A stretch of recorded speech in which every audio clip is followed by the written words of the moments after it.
কৃষকরা হচ্ছেন দেশের মেরুদণ্ড, তাই কৃষকদের সব দিক দিয়ে উন্নতির সাধন এবং স্বনির্ভর করে তোলার জন্য বিশেষ উদ্যোগ নিয়েছে বর্তমান সরকার।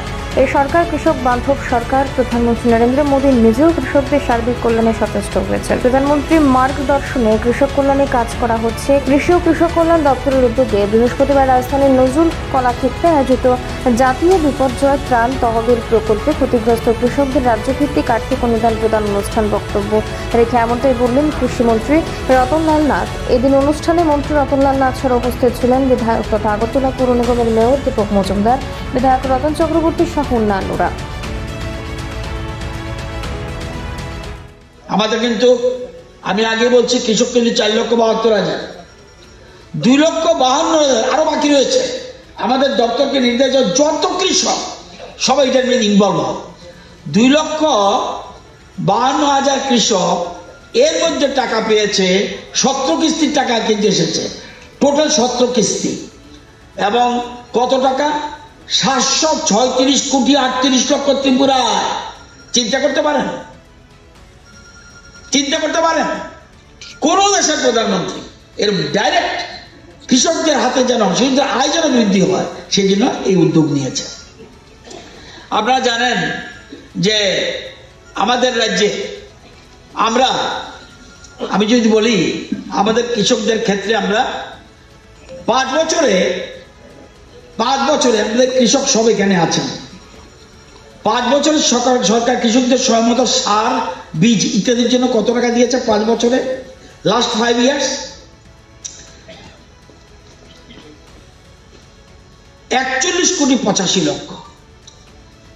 আর ফসল বীমা যোজনার জন্য আগে এককালী জমির জন্য আপনাদের ইন্স্যুরেন্সের জন্য বীমার টাকা দিতে হতো কানি প্রতি 220 টাকা। এখন লাগে কত? মাত্র 10 টাকা। মাত্র 10 টাকা। 210 টাকা কে দেয়? রাজ্য সরকার দেয়। আপনার যারা ক্ষতিগ্রস্ত হলে এসডিআরএফ টা বলছি না, কিন্তু আগে কিন্তু শুধু আমরা এসডিআরএফ এর টাকা দিচ্ছি, প্রধানমন্ত্রী ফসল বীমা যোজনার টাকা দিচ্ছি না, কিন্তু ওইটা দেবে কে? Insurance company. আমাদের অফিসাররা থাকবে, তারা টাকা দেবে। আজকে শুধু এসডিআরএফ এর টাকা আমরা দিচ্ছি।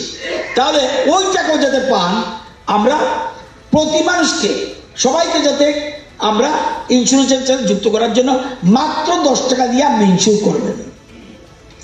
এবং এই 5 বছর এটা আগে ছিল না। আগে অন্য যারা সরকারে ছিল তাদের সময় 220 টাকা লাগতো পার কানি ইন্স্যুরেন্স। আমাদের সময় 10 টাকা মাত্র পার কানিতে। এবং 5 বছরে আমাদের টাকা গেছে কত?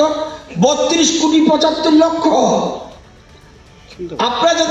আমরা টাকা দিচ্ছি, আপনি পয়সা পান, কিন্তু এটার জন্য আমরা নতুন ভাবে চিন্তা করা শুরু করছি।